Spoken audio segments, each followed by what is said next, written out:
Alright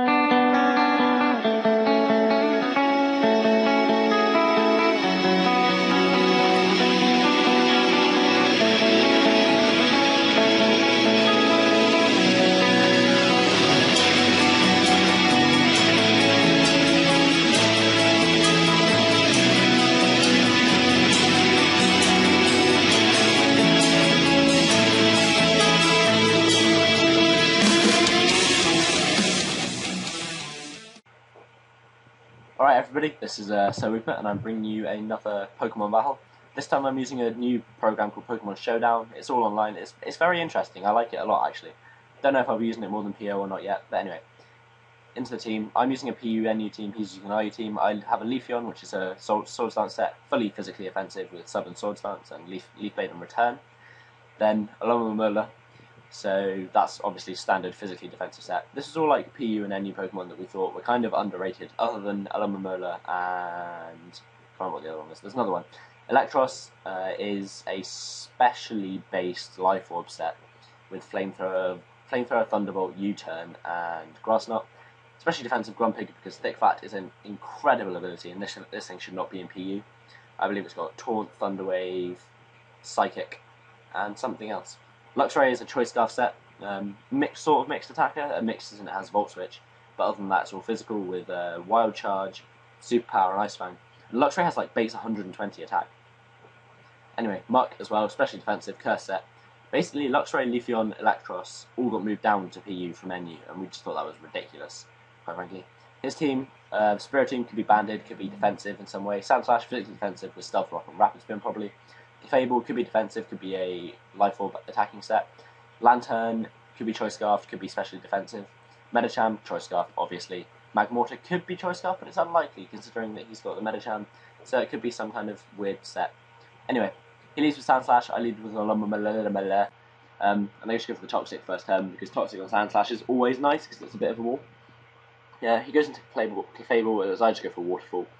And I bring in Muck because Clefable's normally specially defensive, and this is a calm minding Clefable, which is interesting.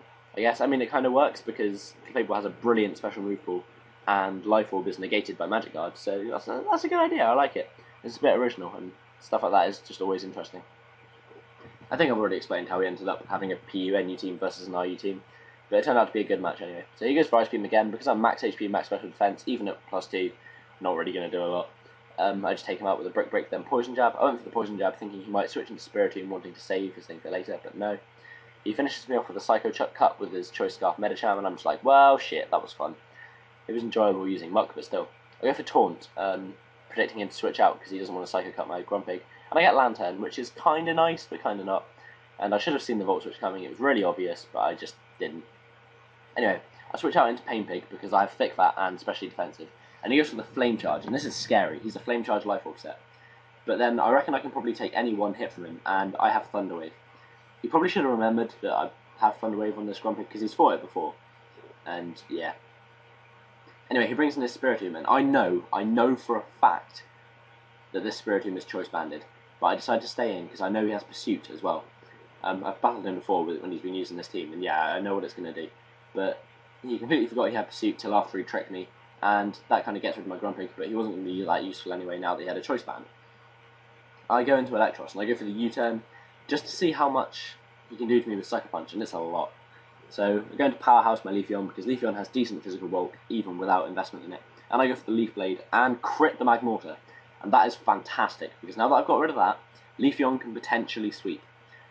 The issue comes with I need to try and predict the Lantern switch, and get it with the Leaf Blade. Because I can't afford to have either Lantern or Medicham come in and smack me, because they will do, like, Lantern can scold me for one, and I really, really do not want that to happen. So, go into a Mela, and I go for the Wish. Now, I was expecting him to predict me to pass it out to either Leafeon or to Luxray, so I went for the Protect to see what he was going to do to counter that, and he goes for Scold. Not too much of a problem. Then I bring in Electros to try and Grass Knot him, and it doesn't do half as much as I would have liked. Lantern is one bulky-ass motherfucker. And I'm pretty sure that Electros has decent special attack. It's like a base 105 or something like that, and a Life Orb, and that did nothing. Anyway, go for the Toxic on the switch. I get the Medicham, which really isn't that beneficial, and my video's lagging again, which is a pain. But yeah, because it's a revenge killer, really. Choice Scarf Medicham, that's the only thing it should be used for, to be honest. Anyway, switch out into NUvsRU, because reasons... Oh, because Intimidate, that's why. That's my reasons. I'll just go for the U-turn. Oh no, Volt Switch. Go for the Volt Switch, because I expect him to switch into something like Spiritomb. Volt Switch out into Leafeon, as he tries to trick me to get rid of my Choice Scarf and give me leftovers, which wouldn't really make a huge difference. 2 secs, I'm just going to try and stop this lagging so much. Alright, anyway. Yeah, that didn't help. Oh well, it was worth a try. Anyway, Amalamalalamalala comes in, because I'm pretty sure he doesn't have Thunder Punch, in which case I can take any hit he wants to throw at me. And he goes for the high jump kick. I'm really sorry about this lagging, it's a bit of a pain, but the battle kind of goes on anyway. And I protect it this turn, and he forgets that high jump kick, if you protect, you keep going, and he KOs himself, which is perfect. I just stay in to take the Volt Switch. I really can't be bothered to switch out to anything else, or give him Switch advantage, because at the moment I need the Switch advantage, I really do. And he brings in the Spiritomb, and now everything appears to have sped up to like super speed. He goes for the Sucker Punch, so I go for the Substitute Predicting the Sucker Punch, and there we go, we've caught up. Anyway, he goes out into a Sand Slash, really don't care, I just go for the Leaf Blade, does a lot of damage. I resist his Stab Earthquake, so I reckon I can probably live it, or even just have my sub live it. So I go for the Swords Dance, and that's it. That's a good game. I've won, basically, at this point. And he knows it. He just stays in the Sand Slash, goes for the Leaf Blade. Doesn't really do a whole lot. Brings in Lantern. Now, I would have done things probably differently, but then it wouldn't really have made a difference. But he brings in Lantern. I suppose he could have brought in Spiritomb, broken my sub, and then tried to Skull Burn me, but I probably could. I could have subbed or just outsped the Leaf Blade in there anyway. And that is good game. Anyway, be sure to check out SpiritombGuy's channel. He is a very, very good battler, excellent in both OU and NU tiers. He's new to RU, which is probably why I managed to beat him with this team, because, yeah, he's good, like, really good. Anyway, I'm just going to stop at this here.